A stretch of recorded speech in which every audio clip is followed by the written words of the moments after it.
اور پھر بڑا ایشو بن گیا اس میں. پاکستان کی بھی کوشش رہی, بین الاقوامی سطح پر بھی بہت سارے لوگ آئے میرے معاملے میں انوالو ہوئے. پاکستان میں صحافتی تنظیمیں تھیں, اسی طرح عالمی سطح پر reporter without border, Pakistani government, Malala Yousafzai میرے معاملے میں آئی. تو اس کے بعد مجھے رہائی ملی, حالانکہ مجھے کورٹ کی جانب سے وہاں 4 سال کی سزا بھی سنائی جا چکی تھی. تو پھر یہ مختصراً ایک احوال ہے کہ میں آیا تو وہاں جیل میں میری بہت سارے لوگوں سے ملاقات ہوئی. وہاں پر افغان طالبان کے لوگ بھی تھے, القاعدہ کی بھی تھے, وہ لوگ بھی تھے جو داعش میں شمولیت اختیار کرنے والے تھے, ٹی ٹی پی کے لوگ بھی تھے, عام افغان شہری بھی تھے جو مختلف جرائم میں وہاں بند ہوتے ہیں. ان کے پولیس اور جیل حکام بھی وہاں موجود تھے, ان سے بھی رابطہ رہتا تھا. ان کے پولیس اہلکار اور فوج کے اہلکار جو کسی جرم میں آتے تو وہ بھی وہاں موجود تھے. چونکہ افغانستان میں سب کو ایک ہی جیل میں رکھا جاتا ہے, تو ان سب لوگوں سے میری ملاقاتیں ہوتی تھیں. تو اس افغان سوسائٹی کو سمجھنے کے حوالے سے اور جو تنظیمیں وہاں کام کر رہی ہیں افغانستان میں, ان کے تھاٹس کو سمجھنے کے لیے میرے لیے بہت وہ سب چیزیں اہم ثابت ہوئی, جسے میں نے اپنی کتاب میں پھر تحریر بھی کیا ہے. چلیں ہم اس کتاب کے جو ہے نا مختصر چیزوں کی طرف تو ون بائی ون آئیں گے, لیکن بڑا اہم ترین اس وقت جو بات ہے کہ ہماری طرف ہم کیونکہ ویسٹ کے اندر رہتے ہیں, تو ویسٹ کا جو یہاں پر ٹوٹل, چاہے وہ کینیڈا کا میڈیا ہو, چاہے وہ یورپ کا ہو, چاہے وہ امریکہ سے تعلق رکھتا ہو, ان سب کے میڈیا کے اندر 3-4 باتیں بڑی کامن ہوتی ہیں, اور وہ 3-4 باتیں جو ہے نا بڑی امپورٹنٹ ہیں, اور وہ آپ کی کتاب کے اندر بھی میں نے دیکھا ہے کہ اس کے اندر جو ہے نا وہ کچھ موضوعات کو ٹچ کرتی ہیں وہ باتیں. نمبر 1 بات جو ہمارے یہاں آتی ہے کہ جناب کے یہاں جو انٹرنیشنل انصاف کے جو اسٹینڈرڈ ہیں اس کو فالو نہیں کرے گی طالبان. ایک بہت بڑا خدشہ موجود ہے, ٹھیک ہے نا. دوسرا سب سے بڑا جو ایشو اٹھایا جاتا ہے وہ عورتوں کے حوالے سے کہ جی عورتیں وہاں پر بالکل کسی بھی طریقے سے جو سوسائٹی کی جو مین اسٹریم ہے اس کا حصہ نہیں بن سکتی, جابز نہیں کر سکتی, بہت سارے اور امور ہیں اس کے اندر نہیں ہوتی. ایک بہت حصہ. اور تیسری جو بات کی ان کے متعلق یہ آتی ہے کہ جیسے ہم پاکستان کے اندر جو ایک ہمارے یہاں مدرسے کا طالب علم ہوتا ہے, ہم جس طرح سے اس کو ٹریٹ کرتے ہیں, یا مسجد کے مؤذن یا مولوی کو جس طرح ہم ٹریٹ کرتے ہیں, بالکل اسی طریقے سے ہم جو ہے مغربی میڈیا جو ہے وہ طالبان کے حوالے سے جو ہے نا ایک پورٹریٹ پکچر کرتا ہے یہاں پر. تو یہ 3 باتیں جو ہے نا اس حوالے سے ہیں. تو کیونکہ آپ کا اپنا ذاتی تجربہ بہت زیادہ ہے افغانستان کے امور کے اندر, کافی سالوں سے آپ یہ کر رہے ہیں, تو آپ ان تینوں چیزوں کو پر کس طریقے سے دیکھتے ہیں؟ باری باری اگر میں کہوں کہ ایک ایک کر کے ہم دیکھ لیں. کہ سب سے پہلی بات کہ افغانستان کے اندر طالبان جو ہیں وہ ایک ان کے سامنے جو پورٹریٹ کیا جا رہا ہے کہ کوئی جاہل ہیں, پڑھے لکھے لوگ نہیں ہیں, اس کو کیسے دیکھتے ہیں؟ دیکھیے افغانستان کے حوالے سے ایک معاملہ بدقسمتی ہمیشہ یہی رہی ہے کہ افغانستان کے بارے میں بہت سارے وہ لوگ بات کرتے ہیں جو کبھی زندگی میں افغانستان انہوں نے دیکھا ہی نہیں ہے. وہ میکسیمم انہوں نے اخبارات پہ پڑھا ہے یا ٹی وی پہ دیکھا ہے. تو جب آپ اس سوسائٹی میں جاتے نہیں, اور سوسائٹی میں بھی جانے کا مقصد صرف یہ نہیں کہ آپ وہاں چلے گئے, جب تک آپ اس کے تمام جو طبقات ہیں ان سے آپ ملاقاتیں نہیں کر لیتے ہیں, وہاں کے کلچر کو آپ نہیں سمجھیں گے, تو آپ کے لیے کوئی بھی تجزیہ کرنا آسان نہیں رہتا. تو یہی معاملہ پاکستان میں ہی بہت سارے لوگوں کے ساتھ ہے, اور اس طرح ویسٹ سے بھی جو لوگ آتے ہیں تو ان کے ساتھ بھی رہا ہے. دیکھیے جہاں تک یہ بات ہے کہ طالبان کوئی پڑھے لکھے نہیں ہیں, بہت وحشی ہیں, پتہ نہیں کیا کریں گے. دیکھیے اگر ایسا معاملہ تو یہ ہے کہ 20 سال سے ان کے ساتھ ایک جنگ ہو رہی ہے, اور دنیا کی تقریباً 40 ممالک کی افواج وہاں موجود رہی ہیں, ایک ٹیکنالوجی تھی. تو وہ مذاکرات ان سے وہی لوگ کر کے گئے ہیں جو خود کو بہت مہذب کہتے ہیں, یا ٹیکنالوجی میں بہت آگے ہیں, یا پھر وہ سپر پاورز کہلاتی ہیں. یعنی ان کے ساتھ مذاکرات میں امریکہ شامل تھا, یو کے کی بھی حمایت شامل تھی, اور اس طرح سے یہ تمام لوگ شامل تھے. تو مذاکرات انہوں نے کیے ہیں. تو جب ہم ایک گروہ کو کٹہرے میں کھڑا کرتے ہیں تو اس کے ساتھ دوسرے کو بھی کھڑا کرنا چاہیے جس نے ان کے ساتھ مذاکرات کیے. ایک تو یہ پہلو ہے. دوسرا یہ ہے کہ 20 سالوں میں دیکھیے افغان طالبان نے بہت کچھ سیکھا ہے. ہم یہ تو نہیں کہہ سکتے ہیں کہ ماضی کے طالبان کے بارے میں جو کچھ کہا جاتا تھا وہ سب غلط تھا. سب غلط نہیں تھا, لیکن سب ٹھیک بھی نہیں تھا. ہم اصل میں ایشو یہ ہے کہ میڈیا جہاں کا بھی ہوتا ہے وہ ایک ایکسٹریم پر جا کر کھڑے ہو کر کسی کے بارے میں بھی تجزیہ کرتا ہے, پھر وہ اپنا ایک تھاٹس اس میں شامل کرتے ہیں, تو اس کے نتیجے میں جو چیز عام لوگوں کے سامنے آتی ہے وہ بہت خوفزدہ کر دینے والی ہوتی ہے. ایک چھوٹی سی مثال آپ کو میں یہ دوں کہ ایک زمانے میں کراچی کے حالات بہت زیادہ خراب تھے, تقریباً آج سے 5-7 سال پہلے تک. تو ہوتا یہ تھا کہ ہم سے کراچی سے باہر رہنے والے, نہیں کوئی لاہور پشاور کے دوست آتے تھے, تو یہ کہتے تھے یار آپ کیسے کراچی میں رہ رہے ہیں, یہاں تو مطلب ہر وقت کوئی اتنی فائرنگ ہوتی ہے, چیزیں ہوتی ہیں. اب وہ واقعات تو ہوتے تھے, لیکن وہ میڈیا کے ذریعے اتنے خوفناک انداز میں آتے تھے کہ اس کے نتیجے میں یہ لگتا تھا کہ کراچی میں شاید یہی کچھ ہوتا رہا ہے. تو یہی معاملہ افغانستان کا بھی ہے. طالبان نے جو 20 سال میں اپنی غلطیاں تھی، جو ان کی پہلی گورنمنٹ تھی 96 سے لے کے 2001 تک، اس میں جو خامیاں تھیں انہوں نے اس پہ قابو پایا ہے. جو ان پہ الزام تھا خواتین کا تعلیمی ادارے بند کرنے کا، تو دیکھیے یہ بات ایک لاجیکل بھی ہے اور سمجھنے کی ضرورت ہے. جس افغانستان میں وہ آئے تھے وہ ان کے آخر وقت تک خانہ جنگی کا شکار تھا. 2001 تک افغانستان میں خانہ جنگی تھی. تو وہ یہ کہتے ہیں کہ اس زمانے میں ہمارے لیے تو سب سے بڑا مرحلہ یہی تھا کہ ہم کسی طرح امن قائم کریں. تو جب ہم وہ قائم کرتے تو اس کے بعد پھر تعلیمی اداروں یا دیگر چیزوں کی بات آتی. ہم نے تو دو کام کیے تھے، ایک تو ہم نے امن قائم کیا تھا، دوسرا آخر وقت تک ہماری پنشیر وغیرہ میں اس وقت لڑائی ہوتی رہی، اور ہم نے پوسٹ کی کاشت، منشیات کی کاشت کو ہم لوگ بالکل 0% پہ لے گئے تھے. جی تو جی. وہ یہ کہتے ہیں کہ دنیا ہماری ان باتوں کو تو اچھا نہیں کہتی، لیکن وہ جو ہماری کچھ خامیاں تھیں یا ہم جنگ کی وجہ سے چیزیں نہیں کر پائے، ان کے حوالے سے بہت پروپیگنڈا کیا جاتا ہے. تو ان چیزوں کو انہوں نے اس بار قابو پانے کی یوں کوشش کی کہ خواتین کو ٹی وی اینکرز کو آنے کی اجازت دی، انہوں نے کام بھی کیا، بہت سارے لوگ چلے بھی گئے. اسی طرح سے تعلیمی اداروں کی بھی اب یونیورسٹیز وہاں پر کھل گئی ہیں. اب وہاں لڑکے لڑکیاں تعلیم حاصل کر رہے ہیں، بس درمیان میں انہوں نے پردہ رکھا ہے جو ان کا وہ طریقہ کار ہے اس کے مطابق. سوشل جو تو ایشوز ہیں، جی اس, بالکل. اس جی تو اس طرح یہ چیزوں کو لے کر چلے ہیں، اور وہ یہ کہتے ہیں کہ ماضی میں ہم سے غلطیاں ہوئی، ہم ان غلطیوں کو سدھارنا چاہتے ہیں. افغان معاشرے کے تمام لوگوں کو، تمام اکائیوں کو، چاہے وہ ازبک ہوں، تاجک ہوں، ہزارہ ہوں، ہم ان کو نہ صرف لے کر چلنا چاہتے ہیں بلکہ گورنمنٹ میں بھی ان کو شیئر دیں گے. تو اچھا یہ فیض اللہ. ایک چیزیں جو ہیں ہمیں اس کو دیکھنا چاہیے کہ ماضی کی نسبت انہوں نے ان چیزوں کو جو وہ آئے ہیں، اب دیکھنا یہ کہ جو باتیں انہوں نے کی وہ اس پر کتنا عمل کرتے ہیں. دنیا بھی اسی کی منتظر ہے. اب تک کے جو ان کے اقدامات ہیں وہ کچھ چیزوں میں بہتر ہے، جیسا کہ انہوں نے وہاں پر کابل پر جب کابل ان کے ہاتھ آیا تو اس کے بعد انہوں نے مخالفین کے لیے معافی کا اعلان کیا. یہی کچھ پنشیر میں بھی وہ کرنے جا رہے ہیں. تو یہ تو بڑی اہم پیش رفت ہے. جہانگیری صاحب، کابل کی تاریخ میں کوئی پہلی بار ایسا ہوا ہے کہ وہاں کوئی فاتح آیا ہے اور اس نے مخالفین کے ساتھ برا سلوک نہیں کیا. یعنی ماضی میں جب طالبان بھی آئے تھے تو انہوں نے بھی آتے ہی نجیب اللہ جو اس وقت افغانستان کے پریزیڈنٹ تھے ان کو پھانسی پہ لٹکا دیا تھا. جی جی. جب شمالی اتحاد نے 2001 میں کابل ان سے لیا تو پھر انہوں نے جو کچھ کیا شبرغان میں اور دیگر علاقوں میں وہ بھی سامنے کی چیز ہے. تو یہ کابل کی، یعنی جو ہم جدید تاریخ دیکھتے ہیں، پہلی بار ایسا ہو رہا ہے کہ انتقال اقتدار کوئی اس طرح سے خونی نہیں ہوا جو توقع کی جا رہی تھی. تو یہ تو بہت اچھی بات ہے، ہمیں اس پہ اپریشیٹ کرنا چاہیے کہ انسانی خون وہاں بہت کم بہا ہے. ورنہ جو افغانستان کی تاریخ رہی ہے خانہ جنگی کی، وہ ہم سب کے سامنے ہے کہ کس طرح سے وہاں پر قتل و غارت گری ہوتی آئی ہے. تو یہ تو ایک پازیٹیو سائن ہے. باقی جو انہوں نے باتیں کی ہیں وہ آئندہ آنے والے عرصے میں اس کے بارے میں بھی پتہ چلے گا کہ وہ اپنی باتوں میں کتنے ٹھیک ثابت ہوتے ہیں.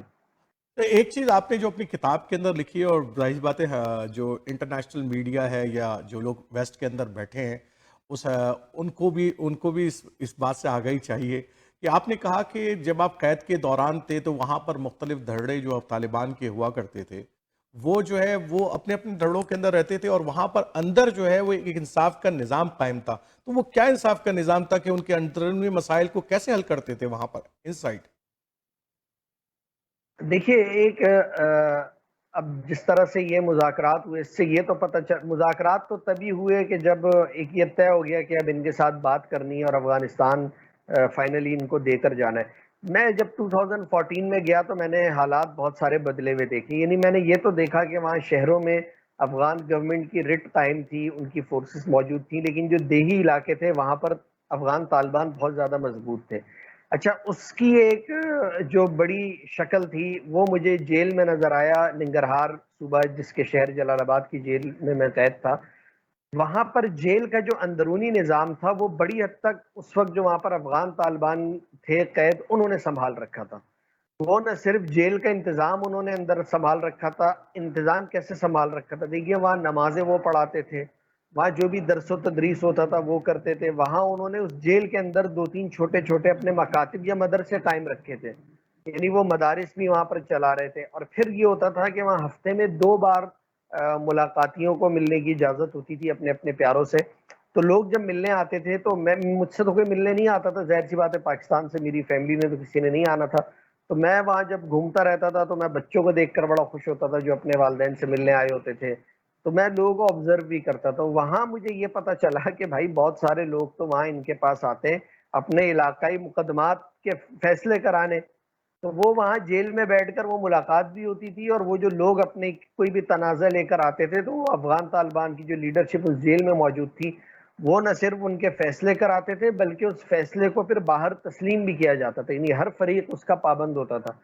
تو وہ مجھے دیکھ کر بڑی حیرت ہوئی کہ بھائی ایک گورنمنٹ موجود ہے, جیل کا انتظام ان کے پاس ہے, اور ایک پورا سسٹم ہے, عدالتی نظام بھی وہاں موجود ہے, لیکن اس کے باوجود لوگوں کی ایک بڑی تعداد ایسی تھی کہ جو ان سے فیصلے کرانے آتے تھے. تو اس سے مجھے اندازہ ہوا کہ افغان طالبان کی جڑیں اس سے کہیں زیادہ گہری ہیں جتنا ہم تصور کرتے ہیں, جو ہم سوچتے ہیں اس سے کہیں زیادہ ان کی طاقت تھی جو ہمیں دکھائی دیتی ہے. تو وہ ساری چیزیں بڑی حیرت انگیز تھیں. اور جیل انتظامیہ اصل میں ان معاملات میں دخل صرف اس لیے نہیں کرتے تھے کہ جیل انتظامیہ چاہتی تھی کہ بس جیل کے معاملات ٹھیک چلتے رہیں, یہاں پر کوئی بدمزگی پیدا نہ ہو, باقی انہیں کوئی خاص اعتراض نہیں تھا. یعنی ان کو صرف اس سے سروکار تھا کہ جیل کا انتظام ٹھیک چلتا رہے, باقی طالبان وہاں کیا کر رہے ہیں ان کا قانون نہیں توڑ رہے ہیں, اپنے طور پر وہ چیزیں کر رہی ہیں. یعنی وہاں فنڈنگ ہوتی تھی افغان طالبان بلکہ پاکستانی طالبان سب کے لوگ وہاں جب ان سے ملنے آتے تھے تو ان کو ماہانہ ان کے پیسے آتے تھے, ہر قیدی کو وہ جو ان کا قیدی ہوتا تھا 4-5 ہزار پاکستانی روپے ملتے تھے, کپڑے آتے تھے. یہ دیکھیں پورے ایک سسٹم بنا ہوا تھا, اور یہ سسٹم میں 2014 میں جب دیکھ کر آیا تو مجھے بڑی حیرت ہوئی. تو جب میں نے گراؤنڈ پر یہ چیزیں دیکھی تو مجھے اندازہ ہوا کہ جو لوگ وہاں نیٹو یا امریکن فورسز سے لڑ رہے ہیں بڑے سخت جان قسم کے لوگ ہیں, اور ان کے پاس پورے ایک سسٹم موجود ہے. تو یہ وہی چیز تھی جو گراؤنڈ میں ہم نے دیکھی. پھر ہم نے 2018-19 میں جب یہ مذاکرات کا عمل شروع ہوا اور پھر وہ اختتام پذیر بھی ہوا, تو اس کی ایک جھلک میں 2014 میں وہاں ننگرہار کی جیل میں دیکھ چکا تھا. اچھا، ایک سوال جو بڑا اہم بھی ہے اور ظاہر سی بات ہے آج کے اس موجودہ دور سے بڑا لنک بھی کرتا ہے, کہ آپ نے اپنی کتاب میں بھی لکھا ہے اس کو کہ افغانستان کے اندر جو ہے طالبان اپنی ایک شیڈو حکومت کے طور پر جو ہے وہاں پر انہوں نے کچھ نہ کچھ جو ہے وہ اپنا جو سابقہ تجربہ تھا اس کو مد نظر رکھتے ہوئے انہوں نے ایک شیڈو ٹائپ کی گورنمنٹ بھی جو بنا رکھی تھی, اور جس کے اب مناظر جو ہے نا جب سے وہ آئے ہیں اس کے نظر بھی ہمیں آتے ہیں کہ یقیناً انہوں نے پریپریشن کی ہے, ورنہ ایسا نہیں ہوتا کہ جس طریقے سے ان کے جو اکابرین اس وقت بات کر رہے ہیں, جس طریقے سے وہ میڈیا کے وہ فیس کر رہے ہیں, دیٹس امیزنگ. اور لوگ یقین نہیں کر سکتے تھے کہ اس طریقے سے اتنے پڑھے لکھے طالبان ایک دم سامنے آ جائیں گے. تو ذرا وہ شیڈو جو گورنمنٹ کے حوالے سے آپ نے لکھا ہے, حالانکہ آپ نے بہت دنوں پہلے لکھا تھا, لیکن اب وہ بات تو بڑی منظر عام پر آ گئی اور سامنے نظر بھی آتی ہے. جی جہانگیری صاحب, اصل میں ایک پرابلم یہ رہا, ہم نے طالبان کے بارے میں چونکہ ایک چیز یہ تھی کہ مین اسٹریم میڈیا پہ تو پابندی ہے, آپ ایسی بین آرگنائزیشنز کے بارے میں کوئی سٹوریز نہیں کر سکتے, ہر جگہ پابندی. یعنی وہ افغانستان کے لوگ تھے تو کب افغانستان بھی ان کو نہیں دکھاتا تھا. تو ہوا یہ کہ افغان طالبان نے متبادل میڈیا استعمال کرنا شروع کیا, اور وہ متبادل میڈیا تھا سوشل میڈیا. میں آپ کو جہانگیری صاحب ایک دلچسپ بات بتاؤں, میں ان چیزوں کو بہت شروع سے فالو کرتا آ رہا ہوں. 2007 میں جب پاکستان میں بہت سارے الیکٹرانک میڈیا چینلز موجود تھے, ان کی ویب سائٹس نہیں تھیں تو افغان طالبان کی اپنی ویب سائٹ موجود تھی. یہ ذبیح اللہ مجاہد صاحب جو اب منظر عام پر آئے ہیں, ان کا ٹیلی فون نمبر میں نے اس ویب سائٹ سے لے کر ان سے رابطہ کیا. اچھا, تو وہ جب وہ متبادل میڈیا کی طرف گئے تو ایک تو یہ ہوا کہ وہ اپنی چیزیں تو کر رہے تھے لیکن عام لوگوں کا اس سے کوئی رابطہ نہیں تھا, عام لوگ اس کے بارے میں نہیں جانتے تھے. تو اس کا نتیجہ یہ نکلا کہ ایک چیز کے بارے میں جب مجھے علم نہیں ہوتا, میں نہیں دیکھتا, تو اس کا مطلب یہ نہیں ہے کہ وہ نہیں ہے, وہ ایگزیکٹلی. صرف مجھے علم نہیں ہے, وہ اپنی جگہ ایگزسٹ کرتی ہے. تو جب میڈیا پر ان کا بین ہٹا اور مذاکرات کے دوران یہ کچھ سامنے آنے لگے, اور پھر جب وہ کابل آنے کے بعد وہ ایک دم میڈیا کے سامنے آئے, تو بہت سارے لوگوں کے لیے شاکنگ تھا. بالکل. ہمارے لیے شاکنگ یوں نہیں تھا کہ ہم اس کو 2007 سے اچھا, فالو کرتے چلے آ رہے تھے, تو ہمارے لیے کوئی اچنبے کی بات نہیں تھی. ہاں, وہ عبد القہار بلخی صاحب, ان کے جو بڑی وہ زبردست آپ کے برٹش یا امریکن ایکسنٹ میں بات کر رہے تھے, وہ اس طرح کے کچھ انہوں نے سرپرائز ضرور دیے, لیکن بیسیکلی یہ سب چیزیں بہت پہلے منظم ہو چکی تھیں. اور میں آپ کو یہ بات بتاؤں کہ یہ سب ری آرگنائز ہونا شروع ہوا تھا 2004-5 میں, اچھا, جب ملا عمر کی گورنمنٹ ختم کی گئی اور پھر وہ قندھار چلے گئے. تو 2003-4 یہ وہ مرحلہ تھا جب انہوں نے اپنی امارت اسلامیہ کی ری آرگنائزیشن کی, اور اس وقت پھر یہ افغان طالبان اس کو کمیشن کہتے ہیں, کمیسون کہتے ہیں, جو کہ اس وقت موجود ہے. تقریباً 12-13 کمیشنز بنائے گئے مختلف. آپ اس کو وزارتیں بھی کہہ سکتے ہیں, کمیٹی بھی کہہ سکتے ہیں, یا کچھ بھی کہہ سکتے ہیں. اس کمیشن وہ پہلے اتنے منظم نہیں تھے. وہ بنیادی طور پہ کمیشن جو تھے وہ جنگی کمیشن تھے, جو صرف جنگ کے معاملات دیکھتا تھا, خودکش حملے کس نے کرنے, کہاں پہ کرنے, جنگی حکمت عملی کیا ہوگی. سیاسی کمیشن تھا, اسی طرح سے ثقافتی کمیشن تھا, پھر قیدیوں کا کمیشن تھا. اور میں آپ کو ایک دلچسپ بات بتاؤں کہ اس میں ایک کمیشن جو مذاکرات کے حوالے سے قائم کیا گیا تھا, اس کمیشن کے بارے میں سخت ہدایات تھی کہ یہ ملا عمر کو ہی جواب دے. یعنی باقی سارے کمیشنز کو انہوں نے اپنے نائبین کے سپرد کر دیا تھا کہ وہ بھی اس کا فیصلہ کر سکتے ہیں. ٹھیک ہے. لیکن یہ ایک واحد کمیشن تھا جس کے بارے میں ملا عمر کی ہدایت تھی کہ یہ صرف اس کو رپورٹ کرے گا. اور پہلی بار 2009 یا 10 میں جرمنی میں ان مذاکرات کا آغاز ہوا, جو بعد میں قطر دفتر کی صورت میں گئے. تو ملا عمر کی باقاعدہ ہدایت پر یعنی وہ ان کے ساتھ, تو یعنی یہ کمیشن, یہ سب چیزیں اس وقت بن چکی تھی اور آہستہ آہستہ ان پہ کام تھا. تو یہی شیڈو گورنمنٹ تھی ایک طرح سے. یعنی وہ کمیشن کام کرتے تھے, اور اسی طرح افغانستان کے جو ہے 34 پروونسز ہیں, اور تمام ہر صوبے کا انہوں نے ایک شیڈو گورنر قائم کیا ہوا تھا جس کو والی کہتے تھے وہ. اور اسی طرح سے وہاں کے ایک نظام موجود تھے, یعنی جس جگہ یہ موجود ہوتے تھے وہاں ان کے لوگ کام کرتے تھے, ان کا والی ہوتا تھا, بہت سارے فیصلے وہ لوگ بھی کرتے تھے. اور پھر وہاں پر انہوں نے جو وہاں پر حکومتی ترقیاتی کام ہوتے تھے, جو بھی چیزیں ہوتی تھیں, تو اس میں وہاں طالبان جن جن صوبوں میں طاقتور تھے اس سے باقاعدہ اپنا حصہ لیتے تھے. اچھا. تو اس کے بعد پھر وہ کام کرنے کی اجازت ہوتی تھی, چاہے وہ سڑک بننا ہے یا موبائل ٹاورز لگنے, کمپنیز سے بھی چیز لیتے تھے. تو یہ پورا ایک سسٹم موجود تھا. لیکن وہ یہ تھا کہ چونکہ لوگوں کے سامنے نہیں ہوتا ہے, اور لوگوں کا قصور بھی نہیں ہے, میڈیا ان کو جو دکھاتا ہے ان کو وہی پتہ چلتا ہے. لوگوں کے پاس اتنی فرصت نہیں ہوتی کہ ہر کوئی اپنے طور پر تحقیقات کرتا پھرے گا. یہ کام تو بنیادی طور پر صحافیوں کا ہے, جو اس کام سے جڑے ہوتے ہیں کہ وہ اس کی چیزیں سامنے لائیں. تو یہ ایک معاملہ تھا. تو اس کی وجہ سے جب وہ سامنے آئے تو لوگوں کو حیرت ہوئی, ورنہ اس کے پیچھے ایک پوری تیاری موجود تھی. جو میں نے کہا نا 20 سال میں انہوں نے اپنی غلطیوں سے بہت کچھ سیکھا ہے, تو یہ بھی اسی کے ایک تسلسل تھا کہ انہوں نے اپنی چیزیں ٹھیک کی.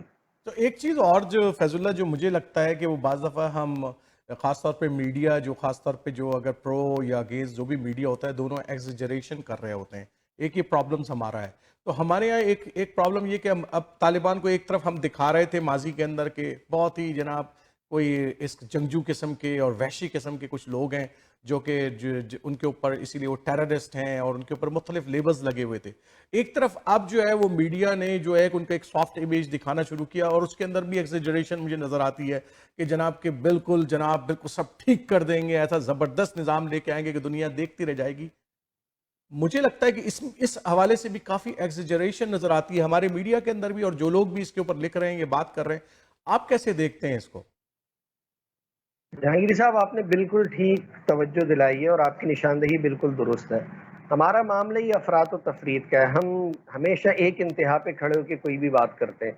یعنی 2 سال پہلے تک ہم, یا سال بھر پہلے تک افغان طالبان کی کوئی خبر چینلز پہ نہیں دیکھتے تھے, اور اب ایک دم سے ان کو مسیح اور فرشتہ بنا کر پیش کیا جا رہا ہے. لیکن بطور انسانوں کی تحریک یا جماعت کے ان سے بھی غلطیاں ہوئی ہیں.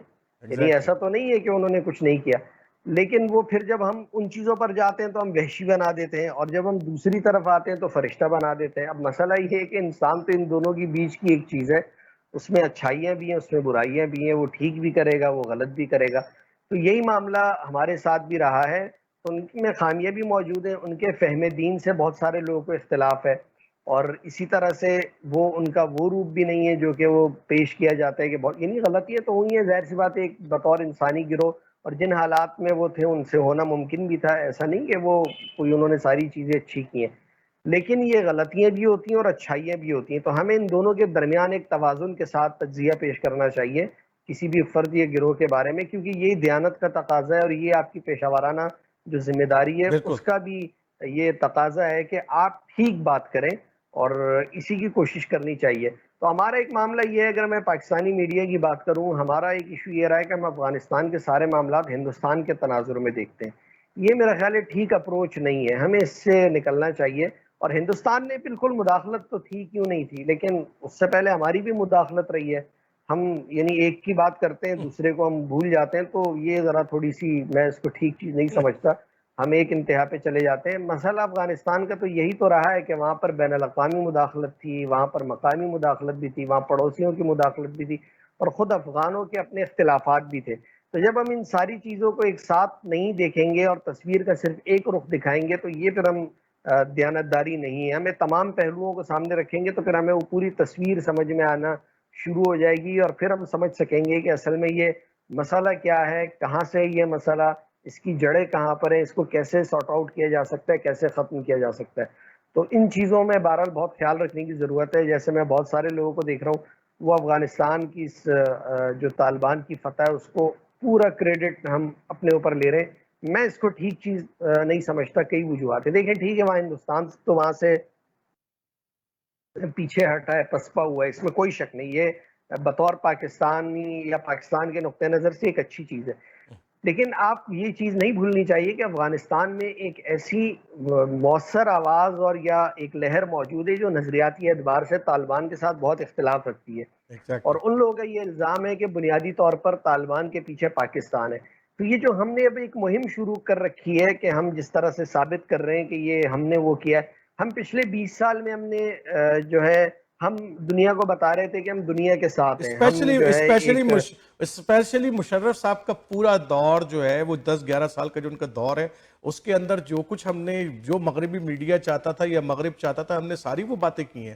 تو آج جو ہے وہ ایک دم ہم نے یو ٹرن لیا ہے. ہم خیر اپنے وزیر اعظم کو، پاکستان کے وزیر اعظم کو کہتے ہیں یو ٹرن، لیکن اس وقت تو لگتا ہے کہ پورے پاکستان نے یو ٹرن لے لیا ہے، اس کی پوری میڈیا نے یو ٹرن لے لیا ہے کہ جناب کل جو آپ ایک پکچر دکھا رہے تھے وہ آج ایک پکچر بالکل مختلف ہے. تو آپ کو نہیں لگتا کہ سارا ملک ہی اس پوری اس کے اندر انوالو ہے؟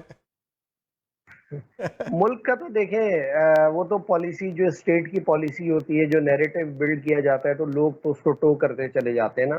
جی جی. یعنی میں یہی برس کر رہا ہوں کہ آپ ایک جانب جب یہ کہتے ہیں کہ یار ہم فرنٹ لائن اتحادی ہیں اور ہم نے ایک بہت بڑی جنگ لڑی ہے، ہم نے خود بھی اس کا نقصان اٹھایا ہے، اور پھر ایک دم سے آپ اس ساری چیز کا کریڈٹ لینے لگ گئے. یعنی آپ یہ تاثر دے رہے ہیں کہ بھائی یعنی یہ آپ اپنے خلاف خود ایک مقدمہ قائم کر رہے ہیں. ایگزیکٹلی. یعنی اگر آپ نے چلو کہیں پر کچھ کیا بھی آپ خاموش رہے نہیں، یعنی آپ کا کام ہو رہا ہے نا، تو ہاں. ضروری ہے کہ اس کا ڈھول پیٹا جائے. ایگزیکٹلی. یہ ایک یعنی وہ ایک ہمارے جنرل حمیل گل صاحب کا کلپ وائرل ہوا ہے، تو وہ مطلب یعنی یہ چیزیں سفارت کاری کی دنیا میں ٹھیک نہیں ہے. پھر آپ کے ساتھ ایف اے ٹی ایف کے اتنے سارے مسائل ہیں، اور پھر آپ دیکھیں آپ کو کینلی آبزرو کیا جا رہا ہوتا ہے، آپ کو پورا مغربی میڈیا آپ کو دیکھ رہا ہوتا ہے، آپ کی جو بھی چیزیں ہوتی ہیں. تو میں سمجھتا ہوں کہ اس میں بہت احتیاط کی ضرورت ہے، کیونکہ یہ جو ہمارے جو تجزیہ کار لوگ ہیں یا سوشل میڈیا پہ لوگ ہیں وہ ان حالات کو بھی سمجھیں کہ آپ پہلے آپ کیا باتیں کرتے چلے آ رہے ہیں اور اب ایک دم سے آپ کیا بات کر رہے ہیں.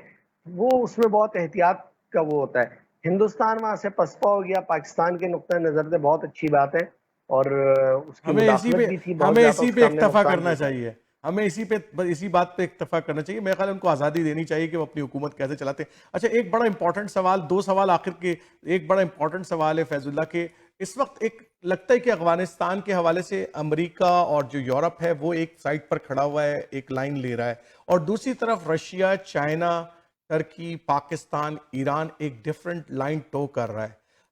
آپ کیسے دیکھ رہے ہیں یہ سعودی عرب، بحرین، یہ جو ایک پورا بلاک ہے، کیونکہ ظاہر بات ہے یہ پرو امریکن بلاک ہے، ان کی کیا اسٹریٹجی ہوگی افغانستان کے حوالے سے، اور یہ جو ایک دوسرا بلاک بن رہا ہے ان کو کیسے دیکھ رہے ہیں کہ افغانستان کو کیسے ٹو کریں گے آگے یہ؟ دیکھیے یہ بات بالکل ٹھیک ہے. یہ دو بلاک تو بہت نمایاں ہو گئے جو آپ نے بتایا کہ یورپ، امریکہ تقریباً ایک طرف کھڑے ہیں اور پاکستان، رشیا، چائنا، ترکی، ایران وغیرہ ایک طرف کھڑے. دیکھیے یہ بلاک تو کافی عرصے سے، حالیہ عرصے میں زیادہ نمایاں ہو کے سامنے آیا ہے، اور پاکستان بھی اس طرف گیا. پاکستان کے رشیا کے ساتھ تعلقات بہتر ہوئے ہیں جو کہ کبھی نہیں تھے، اب وہ اس میں خاصی بہتری آ چکی ہے. دیکھیے وہ جو عالمی سیاست ہے اس کا ایک اثر تو یہاں نظر آ رہا ہے. دیکھیے 20 سال تو یہاں امریکہ، یورپ، نیٹو کی صورت میں یہاں موجود رہے. اب وہ جب پسپا ہو کے جا رہے ہیں تو یہ گیپ تو کسی نے فل کرنا ہی تھا. یعنی یا تو وہ موجود رہتے. اب موجود رہنے کا مطلب یہ افغانستان ایک بیگیج ہے، آپ کتنا خرچہ کریں گے؟ یعنی آپ ٹریلین آف ڈالر جو لوگوں کے ٹیکس کے پیسے وہ یہاں لا کر آپ نے لگا دیے، تو اب آپ 20 سال تو لگا دیے، کیا آپ 20 سال اور لگائیں گے؟ یہ نہیں ہو سکتا ہے. تو انہوں نے اپنی ایک طرح سے جان چھوڑائی ہے. انہوں نے دیکھا کہ یہ ایک لا حاصل مشق ہے، ہمیں کچھ اہداف ضرور ہم نے ٹارگٹس اپنے اچیو کیے لیکن بہت سارے رہتے ہیں. یعنی طالبان تو موجود ہے نا، آپ نے اسامہ بن لادن نامی ایک شخص کو مار دیا، اس کی تنظیم بھی موجود ہے، ٹھیک ہے کمزور ہوئی ہے لیکن اسٹل وہ دنیا کے مختلف علاقوں میں موجود ہے، القاعدہ ابھی بھی ہے. تو یہ جب وہ ہوا تو پاکستان اس بلاک کی طرف گیا کیونکہ پاکستان نے مناسب سمجھا کہ ریجن میں وہ بہتر ہے. اچھا اس بلاک میں یہ دلچسپ بات ہے کہ چین جو پاکستان کے ساتھ اس کا بارڈر ہے، ہندوستان کے ساتھ ہے، وہ اس طرف ہے ایران کا، یعنی جو خطے کے ممالک ایک طرف ہیں اور ہندوستان اس میں ہمیں تنہا نظر آتا ہے. ریجن میں ہندوستان وہ ملک تھا جس نے سب سے زیادہ انویسٹمنٹ کیا افغانستان میں، اور اس بالکل. وقت سب سے زیادہ اگر بے بس ہمیں نظر آ رہا ہے تو وہ بھی ہندوستان ہے. تو وہ اس کھیل سے آؤٹ ہو گیا، تو اسی وجہ سے انہیں غصہ بھی بہت زیادہ ہے. تو یہ ریجن جو مل کر چیزیں کرے گا، اس کے نتیجے میں یہ لوگ افغانستان کو اکانومی بھی اس کی دیکھیں گے، یہ لوگ اس کی مدد کریں گے، اس کو چلانے کی کوشش کریں گے. اور دوسری جو آپ نے ایک اشارہ کیا سعودی عرب بحرین وغیرہ کا، اچھا وہ بڑا ایک زبردست پہلو ہے. دیکھیے آج سے 20 سال پہلے تک سعودی عرب افغانستان کے معاملات میں بہت زیادہ انوالو یعنی تھا. وہ اس میں ان تھا. جی. اور جو بنیادی طور پر سعودیوں اور افغان طالبان کے درمیان جو اختلافات آئے وہ اس بات پر تھے کہ سعودی گورنمنٹ نے اس وقت مطالبہ کیا تھا کہ اسامہ بن لادن کو ان کے حوالے کیا جائے، لیکن ملا عمر نے یہ بات ماننے سے انکار کر دیا تھا. تو اس کے نتیجے میں ان کے اختلافات پیدا ہوئے. پھر آپ نے دیکھا کہ بتدریج ان میں دوریاں آتی چلی گئیں، اور جب افغان طالبان نے اپنے لیے ایک سیاسی دفتر کا انتخاب کیا تو وہ بھی حیرت انگیز طور پہ قطر تھا، یعنی جس کا ماضی میں افغان جنگ کے دوران کوئی خاص تعلق نہیں تھا. یعنی معاملات میں اگر کوئی بہت زیادہ وہ تھے ان تھے تو وہ متحدہ عرب امارات تھا، پاکستان تھا یا پھر سعودی عرب تھا. لیکن ان تینوں ممالک کو چھوڑ کے قطر کا انتخاب کیا گیا. تو اس وقت سعودی عرب بحرین وغیرہ، یعنی بیسیکلی تو فیصلہ سعودیہ نے کرنا ہوتا ہے، باقی بہت سارے ممالک اس کو ٹو کرتے ہیں. تو وہ خاموشی سے چیزوں کو دیکھ رہے ہیں. ملاقاتیں ان کی بھی ہوئی ہیں لیکن وہ اس طرح سے ان معاملات میں ان نہیں ہے جس طرح قطر ہے، ترکی ہے یا پھر پاکستان ہے. تو میرا خیال ہے کہ وہ شاید اپنا فیصلہ کریں گے کیونکہ ان کے ماضی میں جو اختلافات رہے اسامہ بن لادن کی وجہ سے، شاید اب اس کے لیے کوئی راستہ نکالیں، کوئی وہ بنے. پھر ایک معاملہ یہ ہے کہ ایران بھی بہرحال اس طرف موجود ہے. گو کہ پنشیر کا جو حالیہ ایک معاملہ ہوا ہے اس کے اوپر ایران نے اپنے تحفظات کا اظہار کیا ہے، لیکن مجموعی طور پر وہ اس طرف نظر آ رہا ہے. تو سعودی عرب کے لیے بھی فیصلہ کرنا ہوگا کہ آیا وہ ایسے اتحاد میں جا سکتا ہے جہاں پہلے ہی ایران موجود ہے اور پھر ترکی کے ساتھ بھی ان کے بعض معاملات ہیں.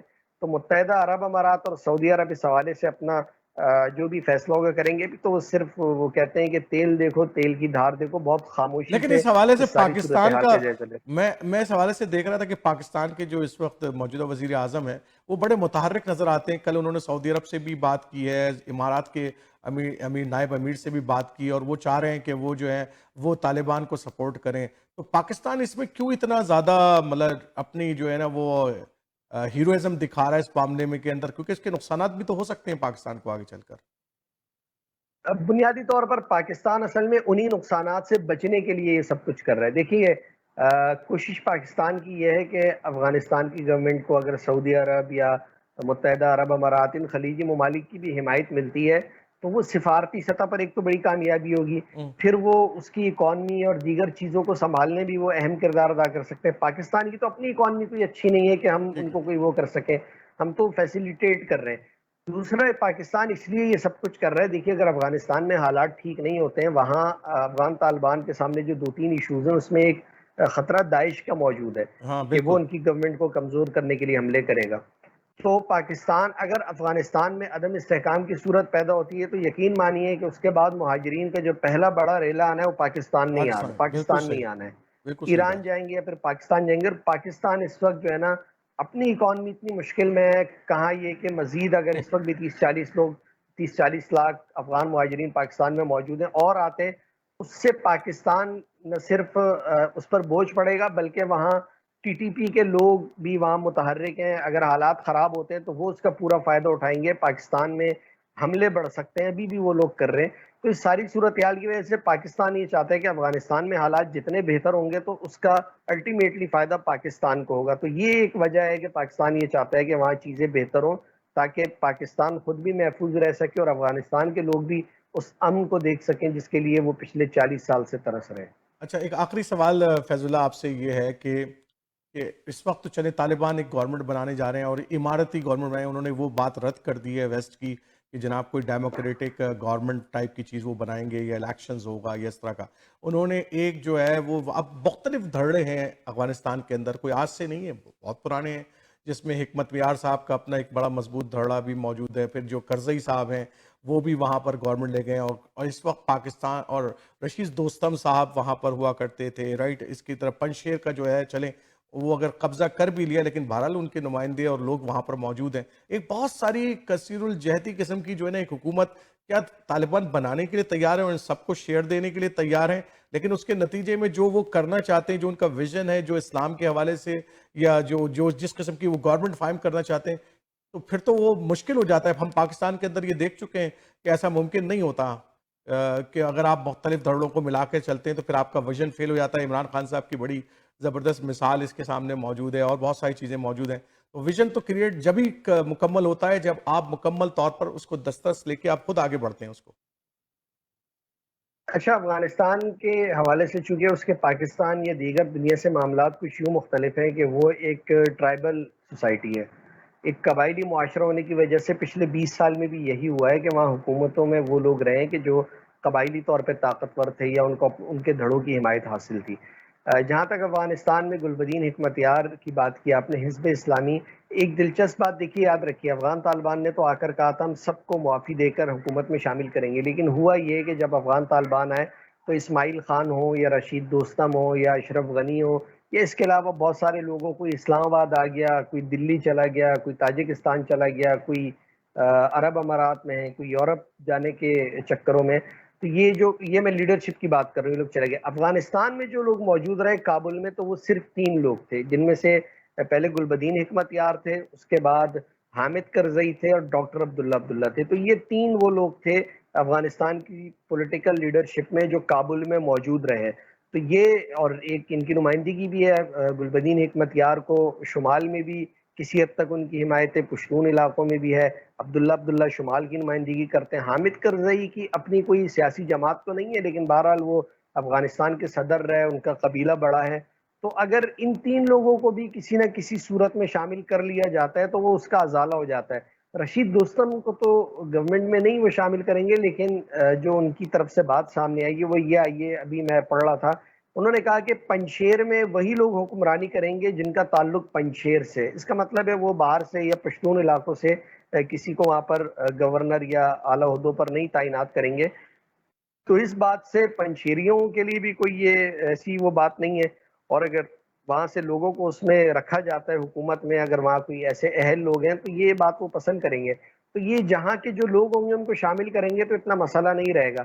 اب رشید دوستم کو تو گورنمنٹ میں وہ شامل نہیں کر سکتے کیونکہ ان کے ساتھ بڑے اختلافات رہے. حکمت یار کو کیا جا سکتا ہے، عبداللہ کو اگر حکومت میں نہیں بھی ہو تو کوئی اس طرح کی کاؤنسل کوئی چیز، کیونکہ ان سب چیزوں پر غور ہو رہا ہے اور آئندہ آنے والے دنوں میں اس کی کوئی نہ کوئی شکل سامنے آ جائے گی. تو وہ ان تمام لوگوں کو جو اگر طالبان مخالف نہیں ہیں تو ان کو حکومت میں ٹھیک لے سکتے ہیں، ٹھیک یعنی وزارتیں تو کوئی بھی دی جا سکتی ہیں، ایک علامتی اگر حیثیت بھی ہے تو بھی کوئی کسی کو اتنا اعتراض نہیں ہوگا اس پہ.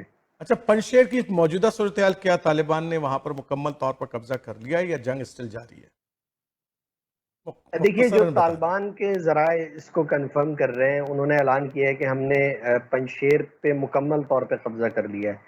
اور جو پنجشیر میں موجود احمد شاہ مسعود کے صاحبزادے احمد مسعود، ان کے بارے میں متضاد اطلاعات ہیں کہ تاجکستان چلے گئے یا وہاں پر ہیں. وہ یہ کہہ رہے ہیں کہ ایسا نہیں ہے، لیکن اس کو طالبان کے ترجمان نے چونکہ وہ کہا ہے تو میرا خیال ہے کہ یہ خبر ٹھیک ہے کہ پنجشیر اب طالبان کے پاس آ گیا ہے. اور اگر نہیں بھی آیا تو اس میں کوئی بہت زیادہ وقت نہیں ہے. ویسے بھی پنجشیر سسٹین نہیں کر سکتا تھا کیونکہ اس کو چاروں طرف سے گھیر لیا تھا، اور ماضی کا جو پنجشیر تھا اس جو وہ مزاحمت کرتا تھا طالبان کی، اس کی ایک وجہ یہ تھی کہ اس کو پڑوس کے ممالک سے ایک بڑی مدد ملتی تھی. تو اب وہ اس طرح کی مدد نہیں ہے تو وہ فرق ایک پڑا ہوا ہے، تو ان کے لیے سسٹین کرنا ویسے بھی مشکل ہے. لیکن بظاہر یہی ہے کہ پنجشیر اب افغان طالبان کے پاس آ چکا ہے، ان کے قبضے میں ہے، کیونکہ کئی ان کے جو احمد مسعود کے قریبی لوگ تھے وہ مارے گئے ہیں، ان کے کچھ کمانڈرز اور ترجمان وغیرہ. تو اب ان کے پاس آ گیا ہے، اور اچھی بات یہ ہے کہ وہاں پر بھی یہی اعلان کیا گیا ہے کہ کسی کو کچھ نہیں کہا جائے گا. تو یہ ایک اچھی چیز ہے، اسی طرح سلسلہ چلتا رہے، خون نہ بہے، باقی چیزیں تو ہوتی رہیں گی. بہت بہت شکریہ فیض اللہ، آپ کے ساتھ بہت اچھی اور سہل افزا گفتگو ہوئی اور افغانستان کے امور کو سمجھنے میں ہمیں بڑی مدد ملی. آپ کی کتاب بڑی زبردست کتاب آپ نے لکھی بھی ہے، اور یقیناً بعض دفعہ کیا ہوتا ہے کہ انسائٹ جو لکھا جاتا ہے اس کو سامنے رکھ کر جو چیزیں ڈیولپ ہوتی ہیں اور یقیناً میں خود جو ہے اس کو مکمل کتاب میں نے نہیں پڑھ سکا، لیکن میرا ارادہ ہے کہ انشاءاللہ اس کو جلد جو ہے اس کتاب کو پڑھوں گا۔ آپ سے مختلف امور کے اوپر بھی گفتگو ہوتی رہے گی۔ اب پہلی دفعہ آپ ہمارے ٹورانٹو 360 کے پروگرام میں آئے ہیں، ہماری کوشش ہوگی کہ مختلف امور جو پاکستان کے اندر یا افغانستان کے حوالے سے آئیں تو اس حوالے سے آپ سے ضرور تجزیہ لیں۔ بہت بہت شکریہ ٹورانٹو 360 کا ٹائم دینے کا۔ بہت تو ناظرین، آج ہم نے فیض اللہ خان سے گفتگو کی۔ فیض اللہ خان ڈیورنٹ لائن کا قیدی، پرزنر آف ڈیورنٹ لائن ان کی کتاب ہے جو انگلش میں بھی ترجمہ ہو چکی ہے، اس حوالے سے ہم نے گفتگو کی، اور آپ نے دیکھا کہ ہم نے ان کی جو انسائٹ تھی، جو ان کی انسائٹ نالج تھی اس حوالے سے، اور جو انہوں نے خود افغانستان کا کئی دفعہ جو ہے وہ دورہ کیا ہے، وہ پھر جاتے آتے رہتے ہیں وہاں پر، ARY کے جو ہے وہ انالسٹ بھی ہیں وہ، تو ہم نے کوشش کی کہ آپ تک جو ہے نا وہ پیغام پہنچائیں، ٹورانٹو 360 کے ذریعے وہ بات آپ تک پہنچائیں جو یقیناً جو ہے نا کہ آپ جو ہے نا اس ایک ایسے شخص سے سنیں جو کہ خود افغانستان کا ایکسپیرینس کر چکا ہے۔ بیکاز ہمارے پروگراموں کے اندر مختلف جو چینلز پروگرام دے رہے ہیں یا دے رہے ہیں، ان کے اندر عام طور پہ جو لوگ بیٹھے ہوتے ہیں وہ یا تو BBC کا تبصرہ کر رہے ہوتے ہیں، یا CNN کا تبصرہ کر رہے ہوتے ہیں، یا کوئی اور تبصرہ کر رہے ہوتے ہیں، لیکن آپ کو حقیقت سے آگاہی نہیں کرتے۔ ان کے وہی سوالات ہوتے ہیں جو کہ عام طور پہ دوسرے چینل سے کیے آتے ہیں۔ ہماری کوشش ہوتی ہے ٹورانٹو 360 کے اندر کہ ہم آپ تک جو ہے وہ بات پہنچائیں، وہ خبر پہنچائیں، وہ صحیح باتیں آپ تک پہنچائیں جو کہ اس علاقے کا، اس واقعے کا حصہ ہوتی ہیں۔ تو آج کے پروگرام میں ہم نے یہی کوشش کی ہے۔ امید ہے آج کا پروگرام آپ کو پسند آیا ہوگا۔ اگلے ہفتے پھر عارف جہانگیر کسی نئے پروگرام اور موضوع کے ساتھ پھر حاضر ہوگا۔ اس وقت تک کے لیے اجازت دیجیے۔ السلام علیکم ورحمۃ اللہ وبرکاتہ۔